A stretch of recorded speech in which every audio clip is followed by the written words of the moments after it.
विद्यार्थी मित्रांनो, ग्रॅव्हिटेशन या चॅप्टरमध्ये आजच्या भागामध्ये आपण पुढील प्रॉब्लेम पाहणार आहोत. पहा, या ठिकाणी लक्षात घ्या काय गणित दिलेलं आहे ते. The mass and weight of an object on earth are 5 kilogram and 49 newton respectively. म्हणजे एका वस्तूचं पृथ्वीवरील मास आणि वेट दिलेलं आहे. पृथ्वीवर त्या वस्तूचं मास किती आहे? 5 किलोग्रॅम आणि त्या वस्तूचं वेट पृथ्वीवर आहे 49 न्यूटन इतकं आहे. पुढे काय दिले पहा.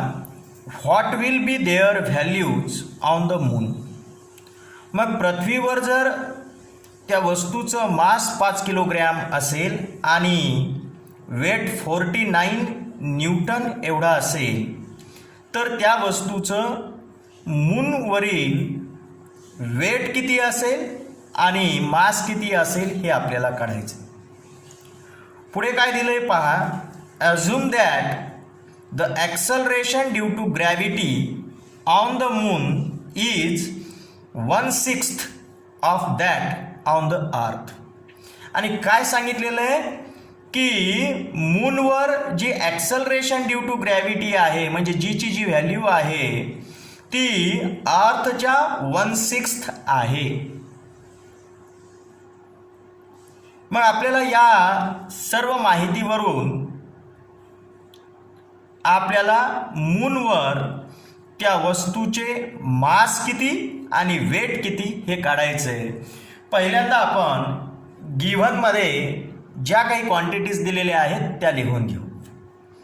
तर पहा, गिव्हन मध्ये आपण सर्वात प्रथम काय काय दिले ते लिहून घेऊ. त्या वस्तूचं मास दिलेलं आहे m. किती दिलेलं आहे?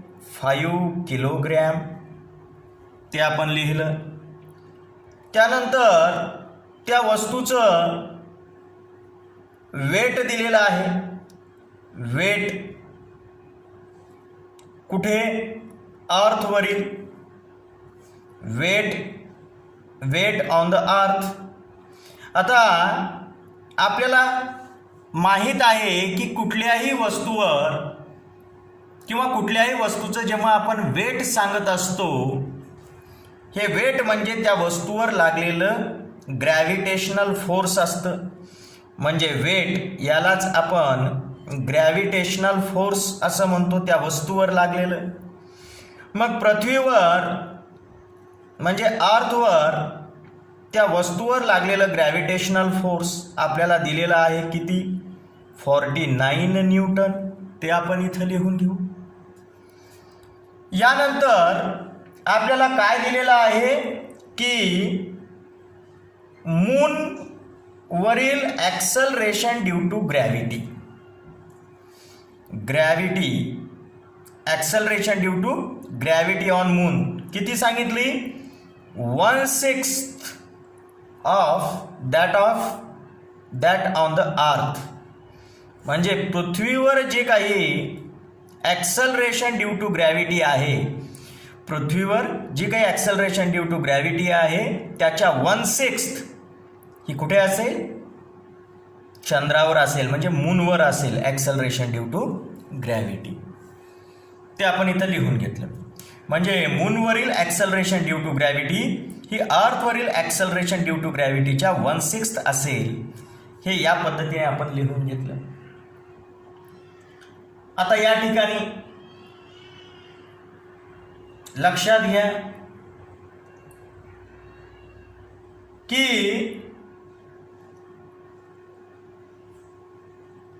आपल्याला त्या वस्तूचं चंद्रावरील मास आणि चंद्रावरील वेट हे काढायला सांगितलेलं. सर्वात प्रथम आपण इथं पृथ्वीवरील ॲक्सलरेशन ड्यू टू ग्रॅव्हिटी किती ते काढून घेऊ. पहा, आपल्याला एक फॉर्म्युला माहित आहे आणि तो फॉर्म्युला याप्रमाणे आहे. F is equal to MA, force is equal to mass into acceleration. इथे ॲक्सलरेशन हे ॲक्सलरेशन ड्यू टू ग्रॅव्हिटी असल्यामुळे आपण MA च्या ठिकाणी आपण इथे G लिहू. म्हणजे F is equal to MG. जेव्हा आपल्याला इथं फोर्स कोणता काढायचा आहे, ग्रॅव्हिटेशनल फोर्स, त्यावेळी हे जे ॲक्सलरेशन असेल ते ॲक्सलरेशन ड्यू टू ग्रॅव्हिटी असेल. मग आपल्याला पृथ्वीवरील ग्रॅव्हिटेशनल फोर्स त्या वस्तूवर लागलेला म्हणजे त्या वस्तूचं वेट जर काढायचं असेल तर आपण हा फॉर्म्युला वापरतो. F is equal to MA म्हणजेच F is equal to MG. मग इथं लक्षात घ्या, हे फोर्स म्हणजे ग्रॅव्हिटेशनल फोर्स आहे आणि हे कोण लावलेलं आहे, अर्थनं लावलेलं आहे त्या वस्तूवर. मग हे किती असेल, त्या वस्तूचं मास आणि त्या वस्तूवरील पृथ्वीचे लागलेली ॲक्सलरेशन ड्यू टू ग्रॅव्हिटी, म्हणजे पृथ्वीने निर्माण केलेले त्या वस्तूमधील ॲक्सलरेशन ड्यू टू ग्रॅव्हिटी, या दोघांच्या गुणाकारा इतका असेल. मग या दोघांमध्ये काही नाही म्हणजे मल्टिप्लिकेशनचं चिन्ह आहे. मग आता आपण इथे किमती ठेवूया.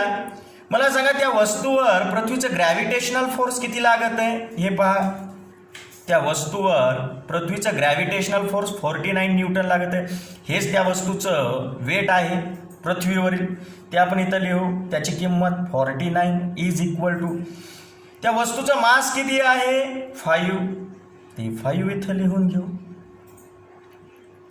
मग आता इथं लक्षात घ्या की पृथ्वीवरील ॲक्सलरेशन ड्यू टू ग्रॅव्हिटी त्या वस्तूवरील जी आहे ती आपल्याला काढायची.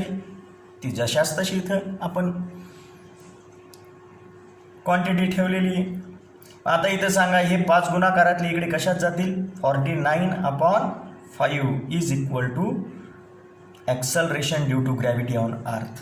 म्हणजे acceleration due to gravity on earth याची किंमत किती निघाली, 49/5. ही अशीच ठेवू. आपल्याला पुढे गणित सोडवताना ही किंमत वापरावयाची आहे. तर या पद्धतीने पृथ्वीवरील ॲक्सलरेशन ड्यू टू ग्रॅव्हिटी त्या वस्तूवरील किती निघालेली आहे, 49/5. अर्थातच हे मीटर पर सेकंड स्क्वेअरमध्ये आपण मोजत असतो. मग या पद्धतीने आपण acceleration due to gravity on earth काढलेली आहे. याचा उपयोग आपल्याला पुढे होणार आहे. आता मला सांगा, आपल्याला या गणितामध्ये काय काढायला सांगितलंय, मास आणि वेट त्या वस्तूचं कुठे, चंद्रावर किती आहे ते आपल्याला काढायला सांगितलेलं आहे. तर या ठिकाणी आता आपण काढू शकतो. कसं ते पहा. मला सांगा की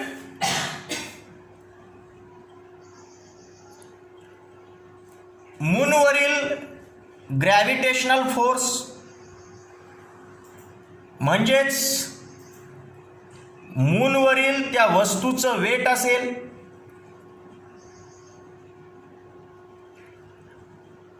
मूनवर आपल्याला त्या वस्तूचं वेट काढायचं असेल तर सरळच आहे की त्या मूनने त्या वस्तूवर लावलेलं ग्रॅव्हिटेशनल फोर्स काढावं लागेल.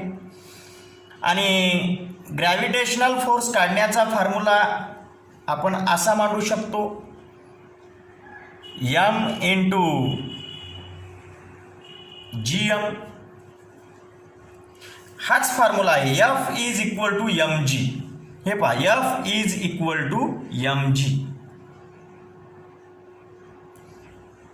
F is equal to MG. हे F म्हणजे ग्रॅव्हिटेशनल फोर्स मूनचं लागलेलं, आणि हे जी म्हणजे ॲक्सलरेशन ड्यू टू ग्रॅव्हिटी मूनवरील त्या वस्तूवर, जे वस्तूमध्ये जी काही निर्माण होते ती ॲक्सलरेशन ड्यू टू ग्रॅव्हिटी मूनवरील. मग आता इथं आपण किमती ठेवू. हे जशास तसं आपल्याला मूनवरील ग्रॅव्हिटेशनल फोर्स त्या वस्तूवर लागलेलं काढायचं आहे, तर त्या वस्तूचं मास एक लक्षात ठेवा. Mass is always constant anywhere in the universe. विश्वामध्ये कुठेही जा, मास हे कॉन्स्टंट असतं. It never changes. पण आता इथं लक्षात घ्या की आपल्याला काय लक्षात येतं की मास जे काही आहे मूनवर त्या वस्तूचं मास तेवढंच राहणार जेवढं अर्थवर आहे, म्हणजेच 5 किलोग्रॅम. म्हणून मास जे 5 किलोग्रॅम आहे त्याची किंमत आपण इथे लिहिली. इनटू GM म्हणजे acceleration due to gravity on moon किती आहे? Acceleration due to gravity on moon 1/6 to the acceleration due to gravity on earth. हे जशाच तशी GMची किंमत इथं आपण काढलेली आहे ती इथं लिहून घेऊ. किती आहे? GMच्या ठिकाणी 1/6 into acceleration due to gravity on earth. Acceleration due to gravity on earth इथे किंमत आपण काढलेली आहे. या ठिकाणी पहा किती आहे बरं, पहा लक्षात घ्या. आत्ताच आपण काढलेली आहे ही किंमत. किती काढलेली आहे? 49/5 मीटर पर सेकंड स्क्वेअर. मग ही किंमत आपण या ठिकाणी ठेवून देऊ. मग काय निघेलो? Gravitational force on the moon is equal to 5 into 1/6 into ची किंमत इथं निघालेली ठेवून देऊ 49/5.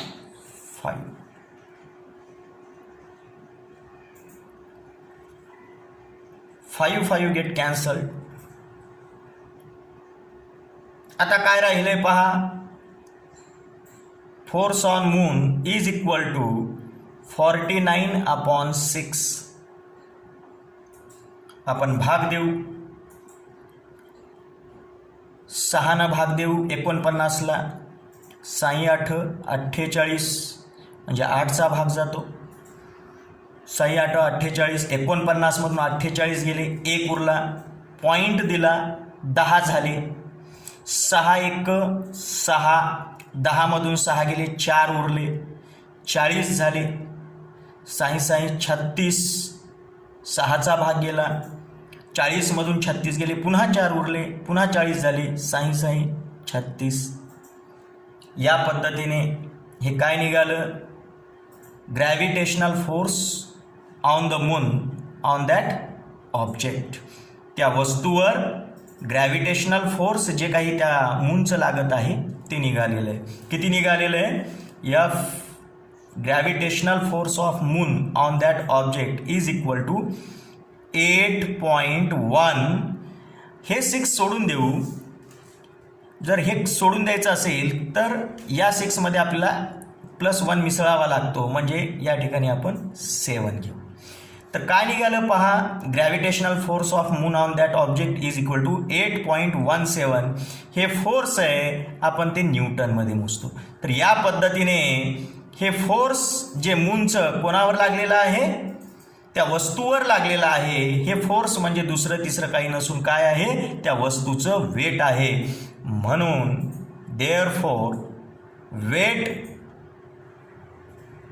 of that object on the moon is equal to gravitational force of the moon on that object is equal to 8.17 Newton. तर अशा पद्धतीने अर्थातच आपण या ठिकाणी काय काढलेलं आहे की त्या वस्तूवर लागलेलं चंद्राचं ग्रॅव्हिटेशनल फोर्स म्हणजेच त्या वस्तूचं वेट आपण इथं काढलेलं आहे.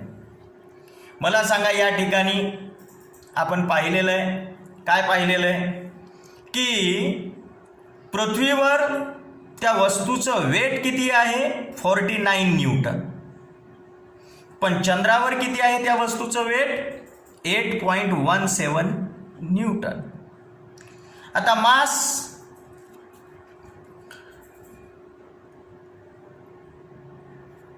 mass is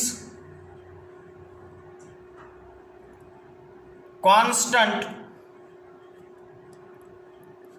anywhere in the universe,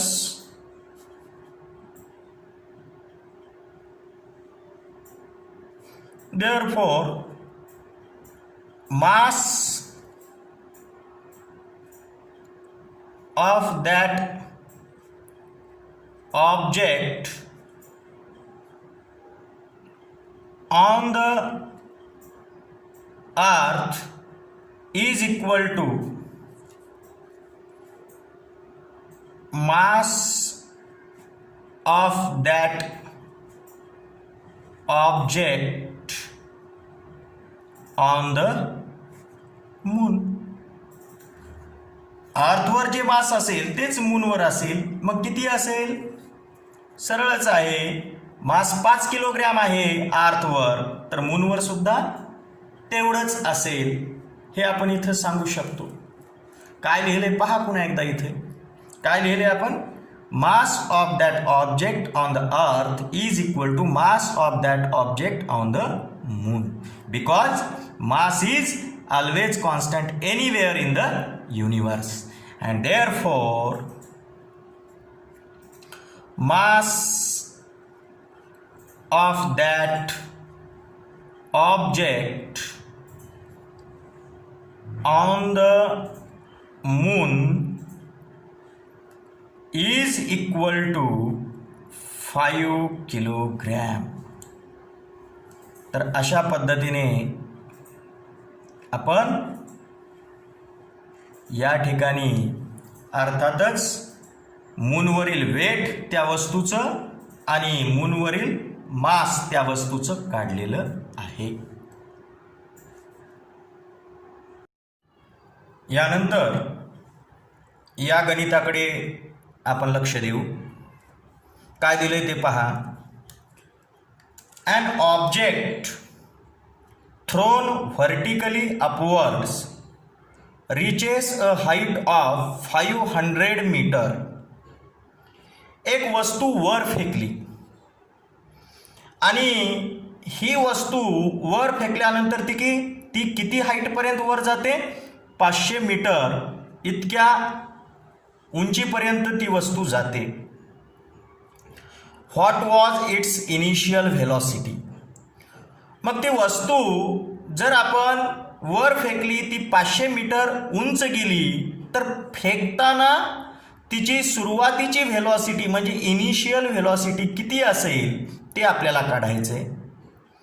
पुढे काय दिले पहा. How long will the object take to come back on the earth? आणि वस्तू वर फेकल्यानंतर ती पुन्हा पृथ्वीवर पडायला, म्हणजे वर फेकल्यानंतर ती वर जाऊन परत वापस पृथ्वीवर येऊन पडायला तिला किती वेळ लागेल? How long will the object take to come back to the earth? म्हणजे पृथ्वीवर पडण्यासाठी त्या वस्तूला किती वेळ लागेल? म्हणजे वर जेवढा वेळ जाण्यासाठी लागेल, म्हणजे त्या वस्तूला 500 मीटर उंच जाण्यासाठी जेवढा वेळ लागेल, 500 मीटर अंतर तेवढंच खाली येण्यासाठी पुन्हा तेवढाच वेळ त्या वस्तूला लागेल. हा एकूण किती वेळ लागतो तो आपल्याला इथं काढायचं आहे. आणि इथं काय दिले पहा. Assume G is equal to 10 metre per second square. आपल्याला या गणितामध्ये ॲक्सलरेशन ड्यू टू ग्रॅव्हिटीची व्हॅल्यू किती गृहीत धरायची आहे? 10 मीटर पर सेकंड स्क्वेअर. चला तर मग या प्रॉब्लेमचं या ठिकाणी उत्तर आपण इथं काढूया. याचं सोल्युशन पहा. इथे आपल्याला इथं लक्षात घ्या की पहिल्यांदा जे काही क्वांटिटी दिलेल्या आहेत त्या आपण इथं गिव्हनमध्ये लिहून घेऊ. गिव्हन काय काय दिलेलं आहे पहा. एक तर ती वस्तू वर फेकल्यानंतर किती उंच जाते? 500 मीटर. म्हणजे तुम्हाला हाईट दिलेली आहे. हाईटलाच आपण डिस्टन्सही म्हणतो किंवा डिस्प्लेसमेंटही इथं म्हणतो, आणि त्यामुळे याच्या ऐवजी आपण या ठिकाणी यस सुद्धा घेऊ शकतो. आणि याची किंमत किती आहे? 500 मीटर. त्यानंतर काय म्हटलंय, what was it's initial velocity.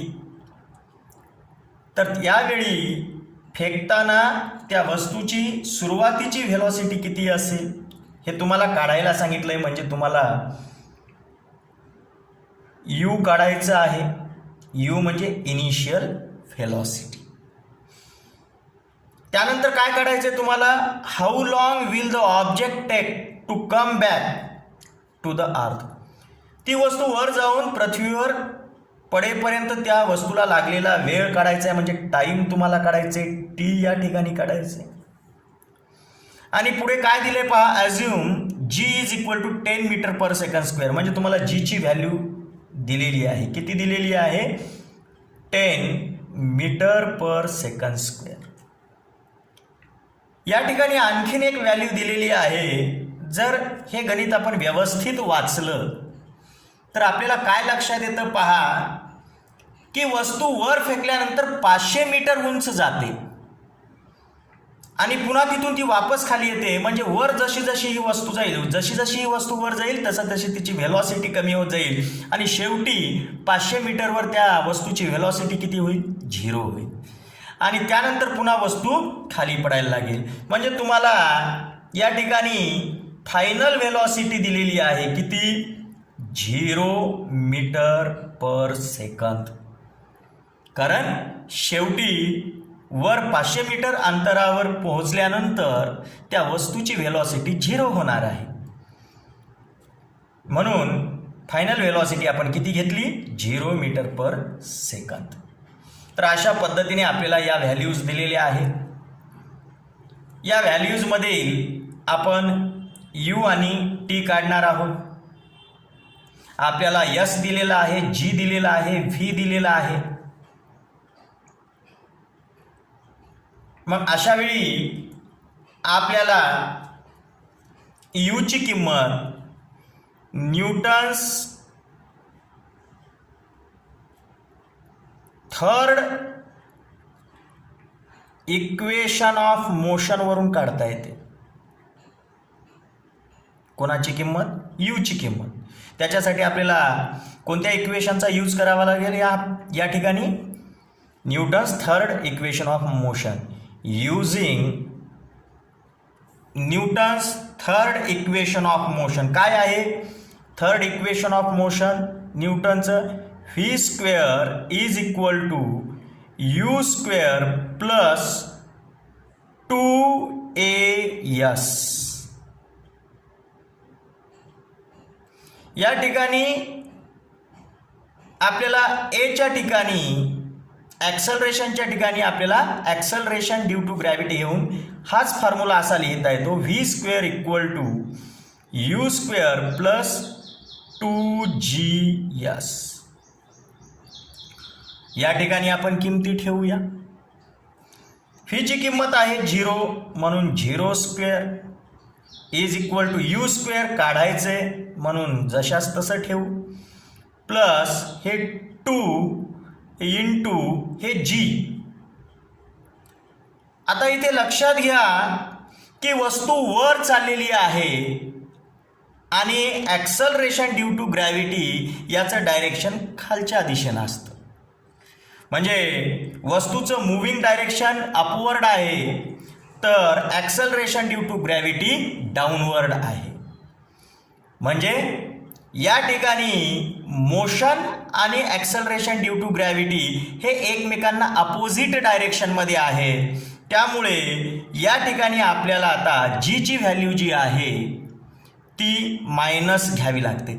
जर मोशनचं डायरेक्शन आणि ॲक्सलरेशन ड्यू टू ग्रॅव्हिटी एकाच डायरेक्शनने असतील तर आपण जीची व्हॅल्यू प्लस घेतो. पण जर मोशनचं डायरेक्शन आणि ॲक्सलरेशन ड्यू टू ग्रॅव्हिटी एकमेकांना अपोजिट असतील तर त्यावेळेस जीची व्हॅल्यू आपण कशी घेतो, मायनस घेतो. मग इथं लक्षात घ्या वस्तू वरून खाली पडत असेल तर मोशनचं डायरेक्शन आणि ॲक्सलरेशन ड्यू टू ग्रॅव्हिटी दोन्ही खालच्याच डायरेक्शनने असतात, त्यावेळेस आपण जी प्लस घेतो. पण आपण वस्तू वर फेकत आहोत आणि वर फेकताना मोशनचं डायरेक्शन अपवर्ड आहे, पण acceleration due to gravity downward आहे. अशा वेळी आपल्याला जीची किंमत ही मायनस घ्यावी लागते. मग जीच्या ठिकाणी आपण जी किंमत ठेवणार आहोत ती कशी ठेवणार आहोत? मायनस ठेवणार आहोत. किती आहे हो जीची किंमत? 10 आहे, म्हणून -10 इंटू यस. यस म्हणजे त्या वस्तूनं वर किती मीटर अंतर कापलेलं आहे, म्हणजेच हाईट किती हाईटवर गेलेली आहे? 500 मीटर. ही हाईट म्हणजेच त्या वस्तूचं डिस्टन्स, त्या वस्तूनं कव्हर केलेलं डिस्टन्स आहे. मग यसच्या ठिकाणी आपण त्या वस्तूची हाईट ठेवूया. किती आहे? 500 मीटर. आता या किमती आपण ठेवलेल्या आहेत. हे इक्वेशन आपण सॉल्व करू. 0² म्हणजेच 0 इज इक्वल टू u². आता या ठिकाणी पहा, या ठिकाणी या तिघांचा गुणाकार 500नं 10ला गुणलं 5000 झाले आणि 5000नं 2ला गुणलं तर 10000 झाले. आणि हे आहेत -10,000 आणि हे प्लस हे मायनस होतं -10,000 यांचा गुणाकार आला. मग आता इकडचे -10,000 हे लेफ्ट हँड साईडला आणले तर ते झाले प्लस, हे मायनस होते इकडे येऊन प्लस झाले. मग u² इज इक्वल टू 10,000. मग मला सांगा, जर आपण या u² हा स्क्वेअर जर काढून टाकला तर समोरील जी काही संख्या आहे ती अंडररूट जाते 10,000 आणि 10,000चा जो काही रूट आहे तो किती निघतो? 100. हे काय निघालं? u निघालं. म्हणजेच u इज इक्वल टू 100. हा वेग आहे, वेग मीटर पर सेकंदमध्ये मोजतो. म्हणून या ठिकाणी इनिशियल व्हेलॉसिटी किती निघाली त्या वस्तूची? आपल्याला लक्षात येतं 100 मीटर पर सेकंद. जर ती वस्तू 100 मीटर पर सेकंद या इनिशियल व्हेलॉसिटीने जर वर फेकली तर ती वस्तू किती वर जाते?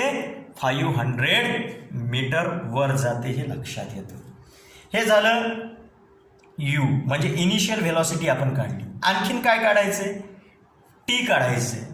म्हणजे ती वस्तू वर जाऊन खाली पडेपर्यंत त्या वस्तूने घेतलेला टाईम आपल्याला काढायचा आहे.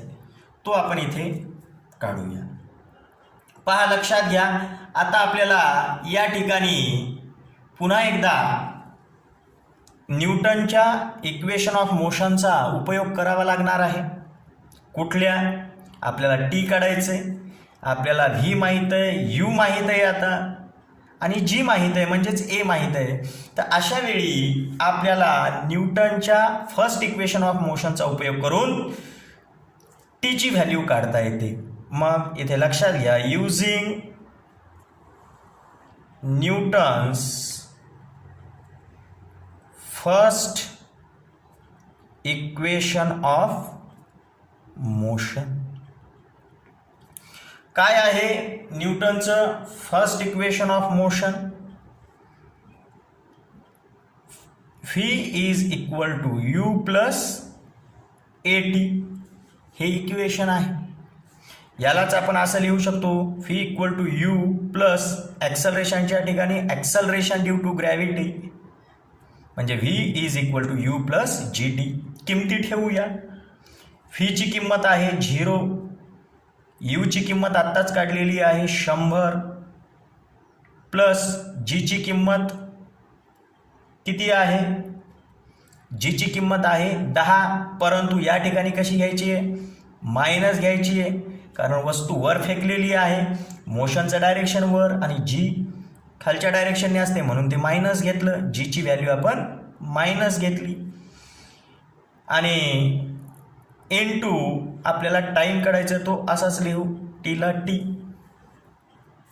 मग आता इथे लक्षात घ्या, हे प्लस 100 हे लेफ्ट हँड साईडला गेल्यावर -100 झाले,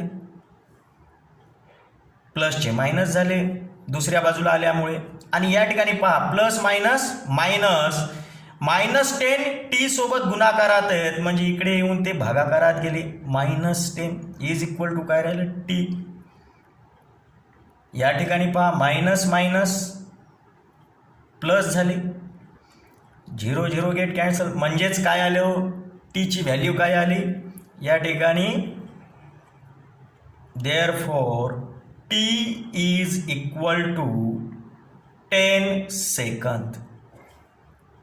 पण हे जे 10 सेकंद आलेले आहेत ती वस्तू वर फेकल्यानंतर 500 मीटर वर जाण्यासाठी त्या वस्तूने घेतलेला वेळ 10 सेकंद आहे.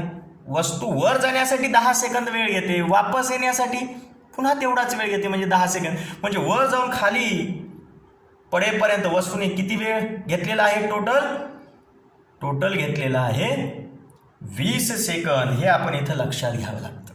कसं ते पहा. टोटल टाइम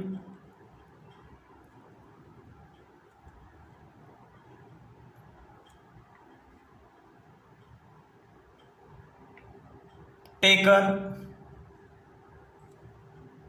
किती असेल. Go up and come back.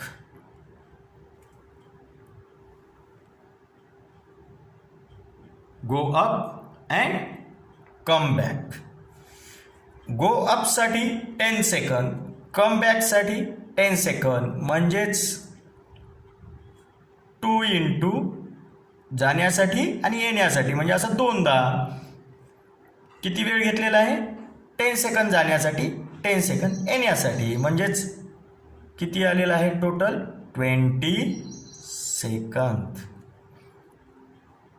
किती निघाला हा टोटल टाइम टेकन निघालेला आहे 20 सेकंद. तर अशा पद्धतीने आपल्याला या गणितामध्ये जे सांगितलं होतं काय सांगितलं होतं पहा या ठिकाणी. एक तर इनिशियल व्हेलॉसिटी काढायला सांगितली होती ती आपण इथं काढलेली आहे. आणि दुसरं how long will the object take to come back to the earth. किती वेळ घेईल पृथ्वीवर वापस येण्यासाठी तोही आपण इथं काढलेला आहे. किती 20 सेकंद. तर या पद्धतीने आपल्याला या गणिताचं उत्तर लक्षात